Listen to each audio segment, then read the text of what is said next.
महिला ने बोतल पानी बेटी पर फेंका।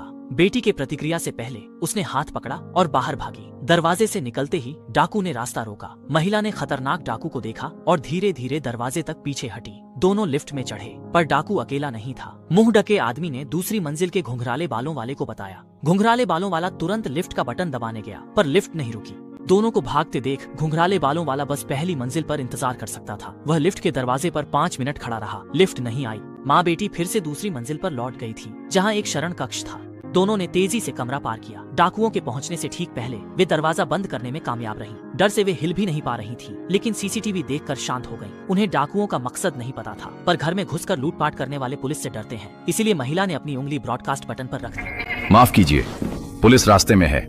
उन्हें लगा उनकी बात सुनकर डाकू भाग जाएंगे, लेकिन हैरानी डाकू न घबराए। उन्होंने महिला, तुम्हारे पास फोन नहीं है, इशारा किया। 2 तख्तियां निकाल ली। हम नुकसान नहीं, मकान मालिक के 3 करोड़ चाहिए, पनाहगाह के कमरे में है। यह देखकर महिला गुस्से में हंस पड़ी। हम अकेली औरतें अगर तुम्हें अंदर आने दे तो कौन जाने तुम क्या करने वाले हो। मेरे घर से तुरंत निकल जाओ।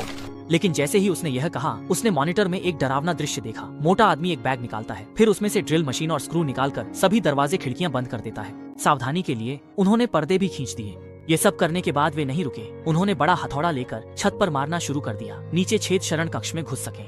ये देखकर दोनों घबरा गए और दीवारों को पीटते हुए मदद चिल्लाने लगे। बेटी ने तुरंत प्रतिक्रिया दी। उसने कोने में वेंटिलेशन छेद देखा और पड़ोसी को देखा, तो उसने टॉर्च उठाकर सामने रोशनी डाली। कुछ देर कोशिश के बाद पड़ोसी उसकी रोशनी से जाग गया। बेटी ने जल्दी से सीखी मोर्स कोड का इस्तेमाल करते हुए सामने वाले से मदद की गुहार लगाई, लेकिन मोर्स कोड समझना आसान नहीं था, जिससे पड़ोसी उलझन में पड़ गया। बच्चा शरारत कर रहा है और उसने सीधे पर्दा गिरा दिया। अब माँ बेटी दोनों घबरा गई, लेकिन उन्हें घबराने वाली बातें बाकी थी। डाकुओं ने देख लिया था कि छत स्टील की है और वे शरण कक्ष तक नहीं पहुंच सकते, लेकिन मोटे आदमी का तरीका और भी खतरनाक था। उसने दीवार में छोटा छेद ड्रिल मशीन बनाया, फिर गैस सिलेंडर निकाला, पाइप को छेद में डाला और गैस सिलेंडर से जोड़ा। जैसे ही उसने वाल्व खोला, गैस वेंटिलेशन पाइप शरण कक्ष में पहुंचने लगी। माँ बेटी दोनों गैस से बुरी तरह घुटने लगी। उनकी जान खतरे में पड़ गई।